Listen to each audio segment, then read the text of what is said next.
Welcome back. We're going to start the next session. Just a quick refresh, and for those who are now joining us for the first time. So we're talking here about what we call 12866 meetings. These are meetings that allow members of the public to meet with OIRA while regulations are under review. Anybody can request a meeting. They're listening sessions that are generally scheduled for 30 minutes. Very importantly, these aren't a substitute for sharing input directly to agencies during the public comment period. And just as a context, for the majority of rules reviewed by OIRA, there aren't any 12866 meetings requested. It's really a subset that get the entirety of those requests. Finally, a reminder that this listening session is being recorded, and so folks know it will be made available after it concludes. And while the focus here is on accommodating all requests for 12866 meetings, folks are welcome to ask questions about either the other topics or anything else about the guidance that they want to mention. And a reminder to please also submit any comments that you have in written form. That's really helpful for us on the guidance, including specific edits you might make, provisions that you have concerns about, questions where additional clarification would be helpful, etc. So the topic here, the question sort of prompts to keep in mind. We can currently accommodate virtually all requests for 12866 meetings, and instead, generally speaking, we don't get them for most rules. And then even for the rules we do get them for, they're of a fairly limited number. But there are some rules that we get a very large volume for, and to the extent that more people request 12866 meetings, because more people are aware of the opportunities to do so, you could imagine an uptick in requests. In that case, what steps should we be taking to accommodate requests in a fair and transparent manner, including by prioritizing or consolidating certain requests? So with that, we'll get started, I think, from Philip.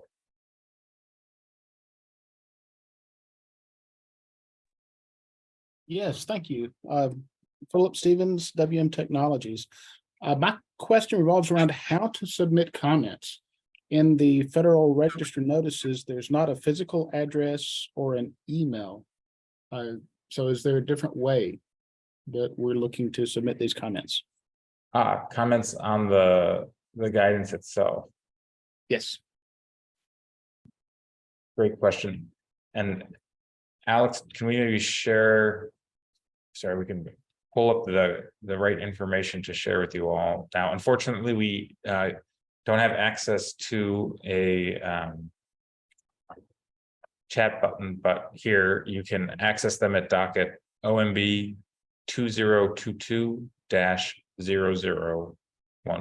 Thanks so much, Alex. Yes, and the changes to the regulations.gov site over the past few years have made it very difficult to find and look through information. The full file names are truncated, so we can't see the file names of any information that people submit for comments. And then the search criteria in the fields are not as user-friendly as they used to be. Gotcha. That's very helpful. Appreciate that. And Philip, also feel free to share that in written form. Of course, while that is not directly related to the 12866 guidance, obviously the ease of the use of the website is important in order for folks to actually be able to find and request a meeting, or obviously some of the transparency issues around finding the information that's being provided. So really appreciate thoughts that folks provide on concerns with the usability of the website and any potential improvements that could address those. So thanks very much for that. Marianne, I've seen that your hand is still up, but I'm not sure if that is a legacy hand or if you have an additional question that you would like, or comment that you would like to make. Can you hear me? Yes, now we can. Okay, yes. So thank you. I echo the a suggestion to have an alert when there is an opportunity to have meetings on something, but specifically related to my situation that may be one that other people have experienced. In as I'll just give you a quick timeline here. In May 4th, 2013, there was a crash. 4 months later, I met with the Secretary of Transportation along with the Truck Safety Coalition and petitioned him at that point to do improved rulemaking. And then 9 months later, my family did an online petition asking that same thing and had a meeting with DOT a year after our crash. And they actually granted our petition, and an NPRM came out December 2015. Okay. And Zach earlier referenced this. We waited 7 years for that NPRM to get finished, and not until the bipartisan infrastructure bill got signed by President Biden that mandated that they finish that rule, which they did. But so for a year after that, he signed that bill, like I pleaded with the department, the agency, to make it as strong as possible based on proven technology. And I kept asking that. Now, then when that finally came out, the final rule came out, and we didn't have any warning that it was gonna, it was just like, okay, now it's going to be published in the Federal Register. So if we had been able to have, my question is, if we had been able to have a meeting with you when their final rule was submitted, and if we didn't know for sure that everybody was appalled when it finally came out because of how weak it was. It could have been so much stronger. So if we had expressed our hope that it would, be a strong rule and giving you specifics, and you had seen, because you were reviewing it, that they did not do that, would that have been something that you would have dialogued with the agency and asked them to explain why they disregarded the available technology? Because once the final rule came out, it was like, okay, now it's in concrete, right? We petitioned them for reconsideration, but it was too late. Yeah. So thanks, Marianne. So appreciate the question. I think if I could speak somewhat more generally, because obviously the particulars of any rule, and I'm myself not familiar with the ins and outs of the particular rulemaking that you're referencing, but in general, I do think certainly comments that suggest concerns about provisions that are not being accounted for, studies, relevant technical or scientific information is useful, because obviously that is a thing that agencies need to consider and respond to, and should have good reasons if they're, not taking account to X, Y, and Z, why that might be the case. So I think comments of that kind are really helpful. I think, as Jasmeet mentioned as well, circumstances in which an agency may be suggesting that they're taking X, Y, and Z approach, or not taking an approach for a specific reason. And your experience, the experience of, if you're representing a coalition, your members or things of that nature, suggest that on the ground it's in fact quite different. That can also be a really useful bit of information to provide. But I'm saying, would that have any impact? Would you dialogue with the agency about that? Yeah, no, I see what you're saying. So certainly as part of the broader interagency review, issues like that can arise. And the point of that review is to make sure that agencies are accounting for, considering, and properly responding to all of those. And so again, without getting into the particulars of the rulemaking that you're speaking to, that kind of information is really useful as part of it, to make sure that agencies are taking that into account. So I think the short answer, not knowing your particulars, but like in a general circumstance, that kind of information is very helpful. Yes, Right. for that for kind of All right. engagement. Thank you. Thank you very much. Sure. Yeah, absolutely. Maybe we could go to, I think James is next, it looks like. Or actually, could we, James, maybe we'll go to Rachel first, because I think Rachel has not had a chance, and then we'll go to you right after. Just to make sure. Thanks. Rachel, we're still not able to hear you, unfortunately. I'm sorry, Rachel, this must be quite frustrating for you. Our apologies. I'm not sure what's going on. Yeah, Rachel, there may be a dial-in option that you received when you got the email confirming your RSVP for this. Another option is to try dialing in if you are currently accessing it through the web link. In the meantime, though, we'll look forward to hearing your comment either in a written form or later in this session. I think next we'll go to Jim. Jim, you should be allowed to unmute yourself right now. Can you hear me? Yep. Yes. Okay, thank you. I just have a brief comment. You know, as somebody said earlier in the game, the public comment period is the main way for the public to give communications to the agencies. And there's no place in the APA that says that anyone is entitled to an in-person meeting. So, you know, in terms of what they would say in New Orleans, this is lagniappe. This is an extra gift to the public. However, we have to recognize that OIRA, when it started some 40 years ago, it had 100 people. Now it has 50 plus. So a lot of these people that want more done ought to also be equally working to increasing OIRA's personnel level, because there is a need to, there's going to be a real issue of, and I think an absolute need for OIRA to reduce the number of meetings they have with the public. In fact, I think a lot of people that are practitioners, that if they don't go to a meeting when there's a rule, they could be accused of malpractice. They're not doing everything they could do. And so the bottom line is that the opportunity cost, in my mind, of OIRA meeting with all these people is that it's huge, because they spend less time reviewing the rules, which is their primary rule. Their primary mission was to review rules, not to meet with people. So the bottom line, I think that the current process is not sustainable.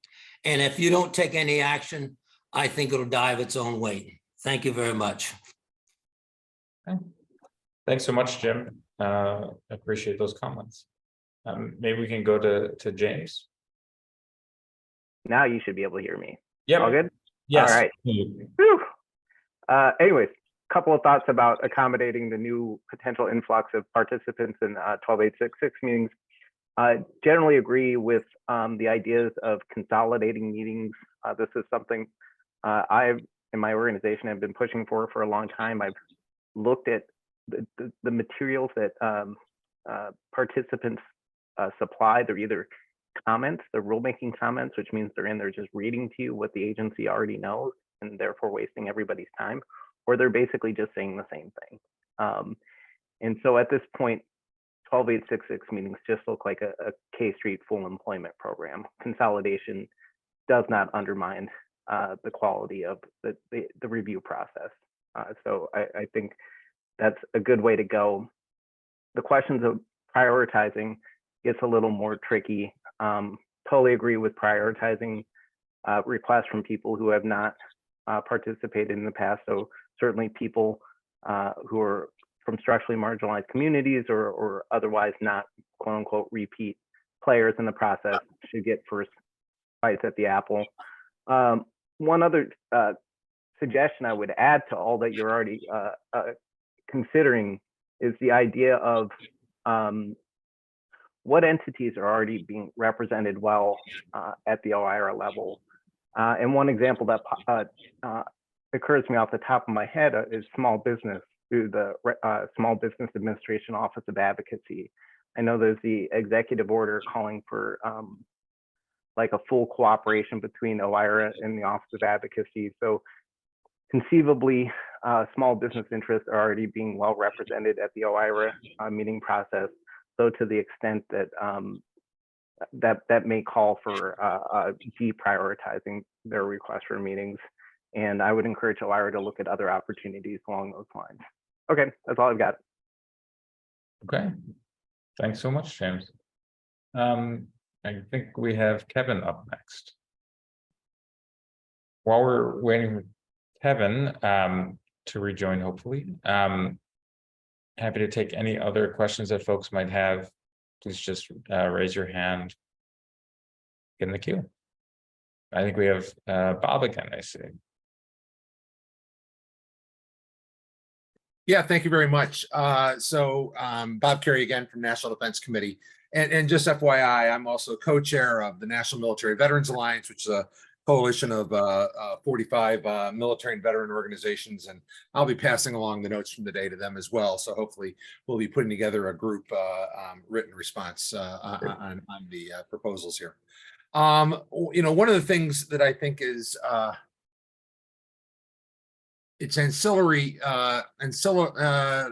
well, it's related to the issue of how to meet the higher level of meetings, and that is the issue of negotiated rulemaking. And the fact of the matter is that some agencies are very good at negotiated rulemaking and engaging the stakeholder community in that negotiated rulemaking process. But many organizations refuse to even consider it. Many agencies refuse to even consider it. And so one of the things that might be of usefulness is to try to drive some of this down back to the agency and have as part of the OIRA initial review process of, have you had your own either listening sessions or RFI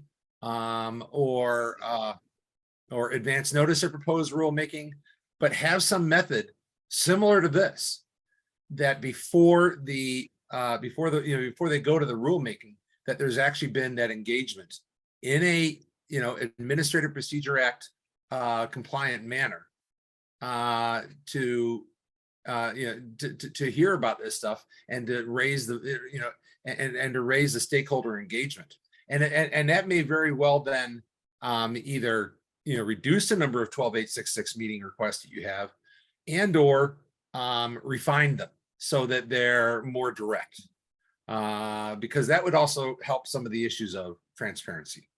So generally I would like to see this overall process mandate at least the consideration of negotiated rulemaking by agencies, and to have OIRA be pushing towards that, because I think right now the NPRM process is, from my perspective, it's checking the box.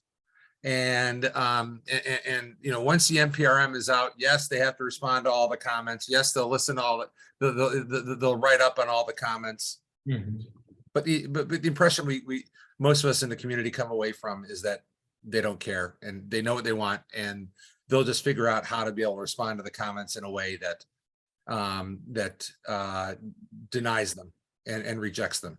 And I think that if we were to engage earlier in the process, people may have less invested in the current version, and they may be more likely to discuss those alternatives before the NPRM even comes out. Thanks.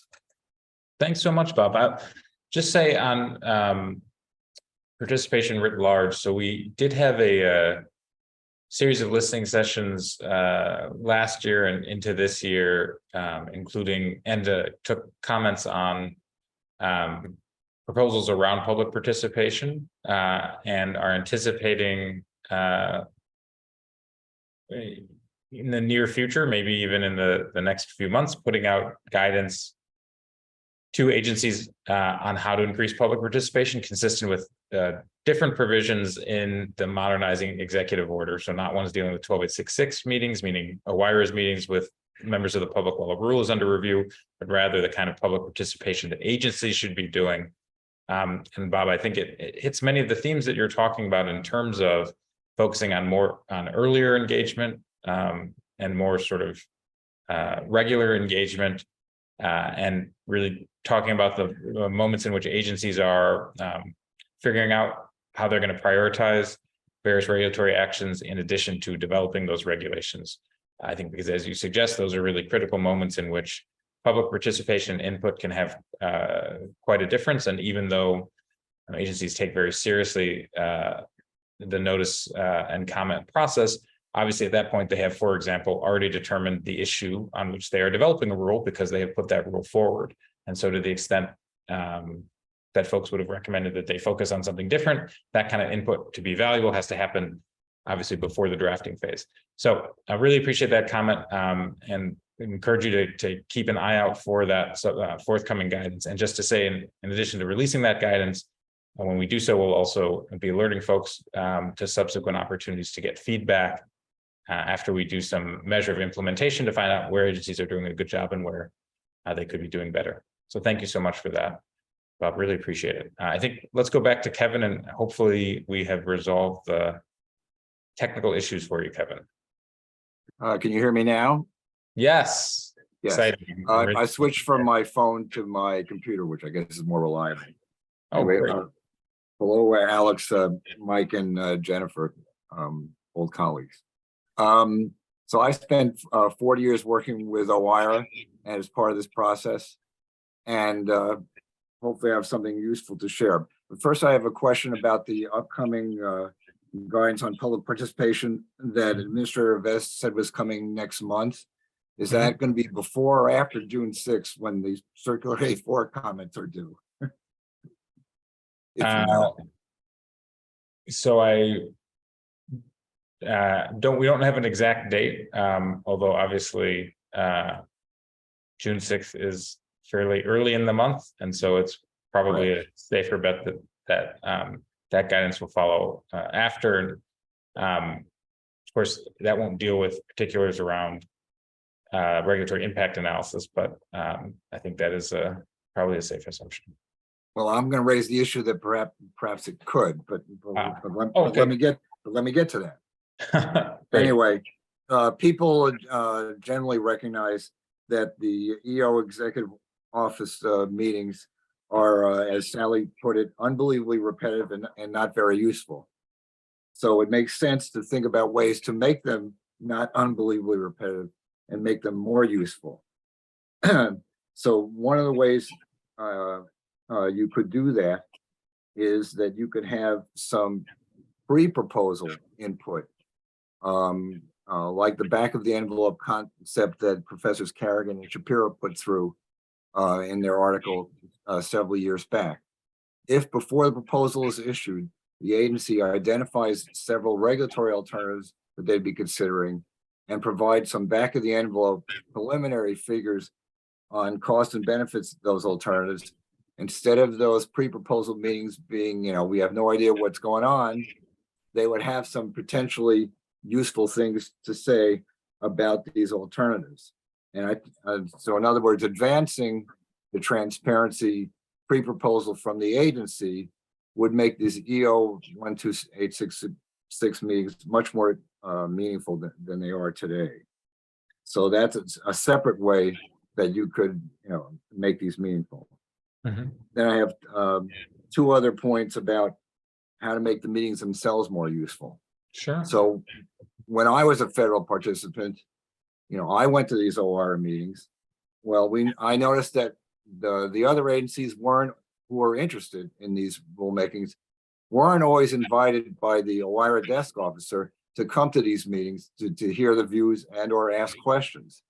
So I think as part of the EO procedures, the desk officers should be advised that they should consider other agencies who they're likely to be participants in the interagency review to invite them to come to these meetings and obviously give them some notice that those meetings were happening.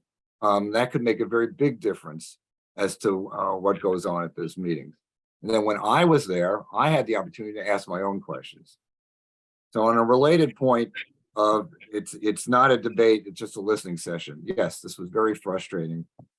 Well, I had questions I needed to answer as part of being part of the interagency group, and I would ask those questions. I would encourage the OIRA desk officer to not be a passive listener. And when before the meeting, if they would had the time to quickly review the draft proposal that they have under review, they could ask, leading questions of the participants without revealing what is in there. And you could ask about alternatives. They're not even in that document. If you're concerned about, revealing agency preferences. By the way, the agency is free legally to reveal anything it wants about its positions, but I understand its reluctance to do so. But the way to accommodate the agency reluctance and the way to make these meetings more meaningful is, one, invite the other interested interagency partners as a matter of course. And secondly, rather than calling it a debate, they should ask questions that would be meaningful to them or other reviewers with regard to the substance of alternatives under consideration. So those are my 3 points. Okay. And thanks for standing by and getting my computer issues resolved. Oh, yeah, no, absolutely. Thanks so much, Kevin. And just for those on the call wondering, when Kevin is referencing Sally, that's Sally Katzen, who's a prior administrator of OIRA. And I believe Kevin was referencing remarks that she had made about her own experiences, both at OIRA and subsequent with respect to 12866 meetings. So that was what Kevin was referencing there. Maybe we could go back to Stephen now, I think.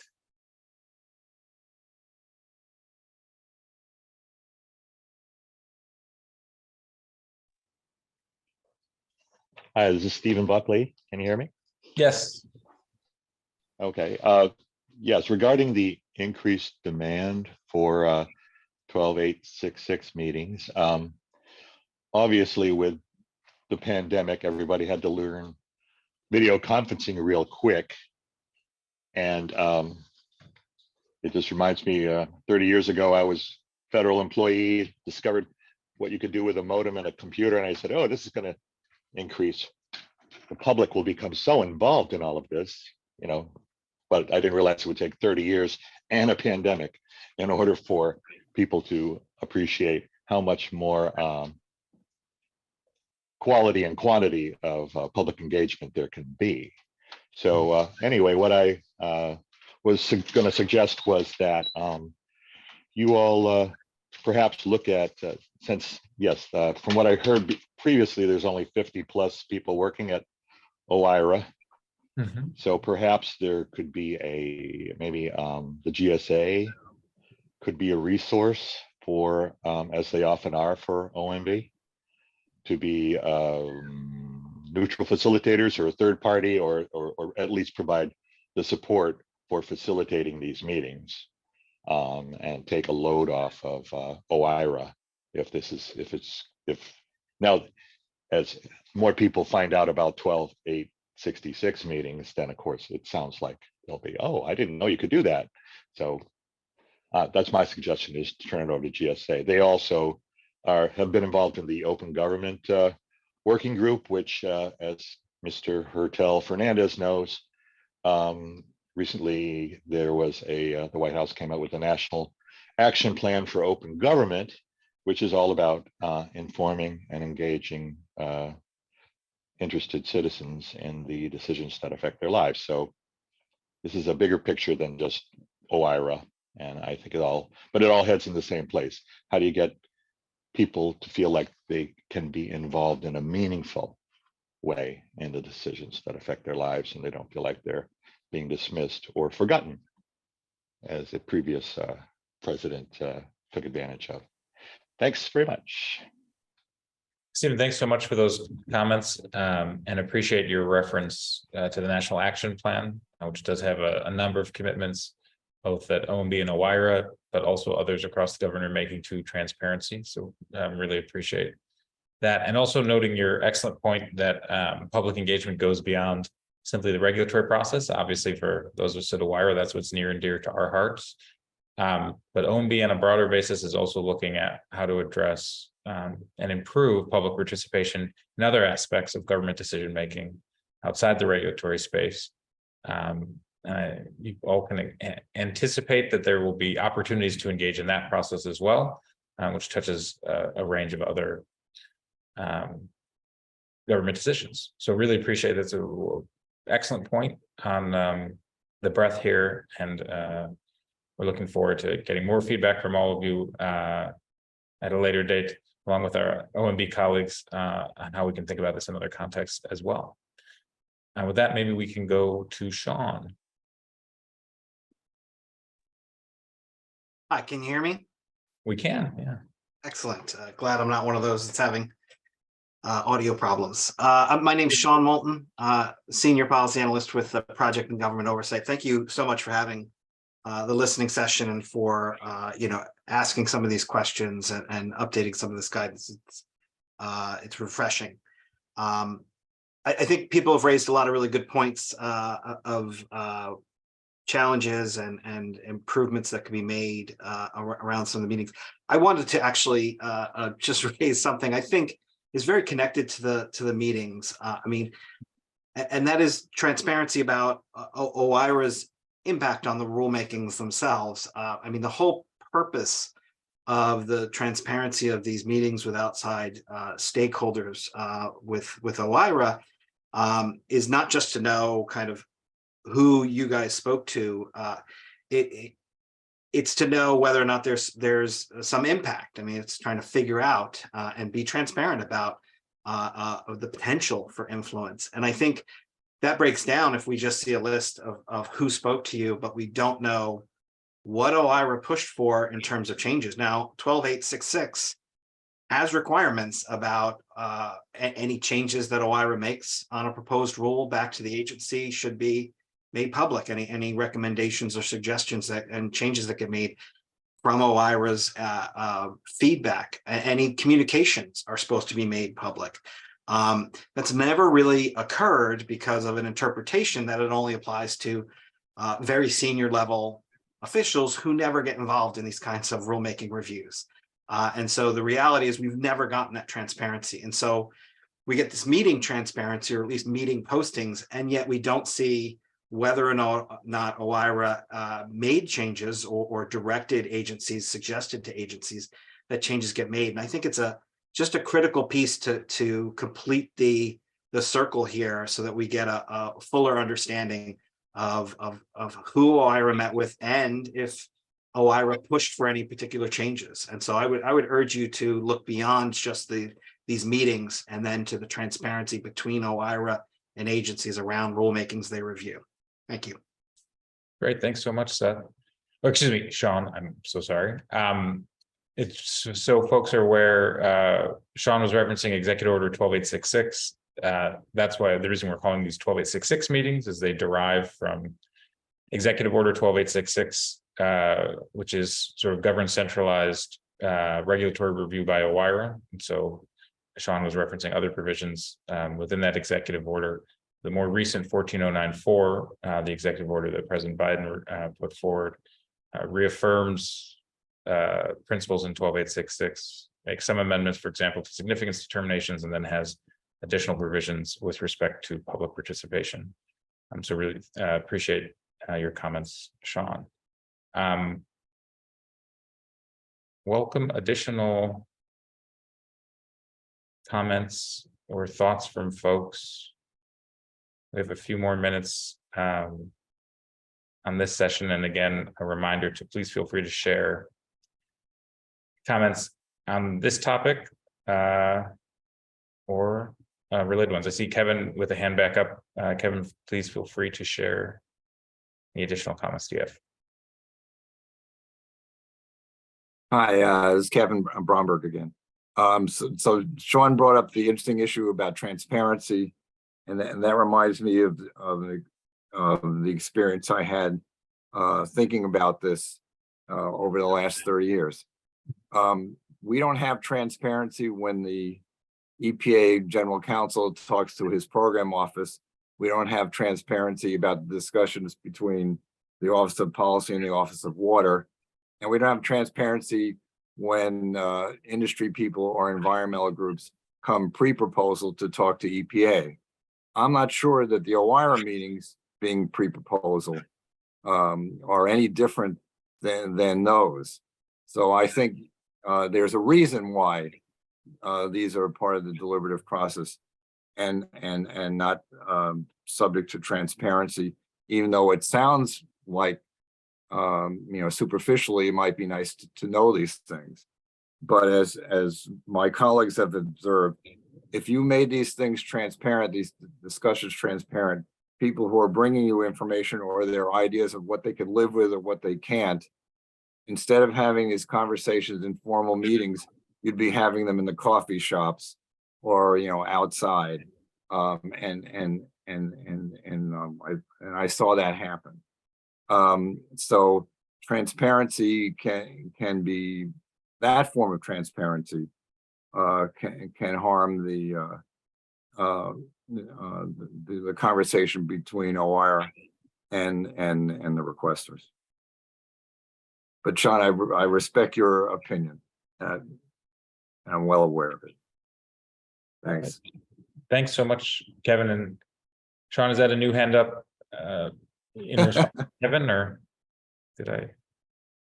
Yeah, it is. It is. Oh, I mean, I just wanted to underscore. I hear what Kevin's saying, and I'm not calling for any kind of radical transparency, but the examples Kevin listed of within an EPA, let's say, is using them as an example of general counsel. There's a big difference between the internal deliberations of the subject matter experts, the agency in charge of it, and then when they go out to OIRA as potentially a political review, it's an arm closely associated with the White House. It does not have the same level of subject matter experts.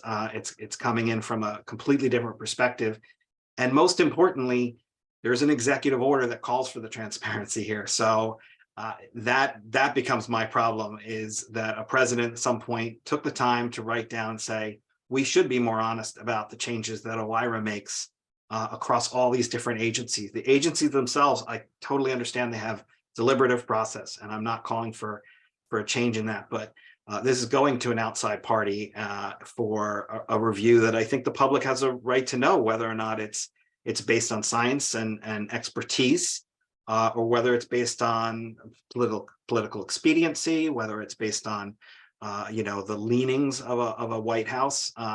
There is a real call for transparency in terms of the impact that OIRA might have on rulemakings across government. Thank you. Okay. Thanks, Sean. And thank you, Kevin. So we have just a couple minutes left. I think I might take, we don't have any additional, but folks should feel free to raise your hand even while I'm talking, because we'd love to hear from you. But just to note a couple things that might be of particular use to us on topic in terms of comments and thinking through. One of the things I think a few folks have suggested support for the approach of consolidating and prioritizing, and it would be great to understand. I think James provided at least some thoughts on how we might think about prioritizing. But any thoughts you have on criteria that can be applied in a consistent and fair manner around prioritizing or consolidating would be great to know. And also, it would be useful if there are criteria that you think would be challenging to apply in a fair manner along those same lines, in part because you may have other commenters who suggest that criteria, and so just be useful to know if there are things that would be of some measure of concern if you think that they're kind of within the reason of what someone might suggest. And I see Rachel is back. Rachel, let's give another go of it. I hope maybe this time we're. I'm at a coffee shop, so I may have background noise.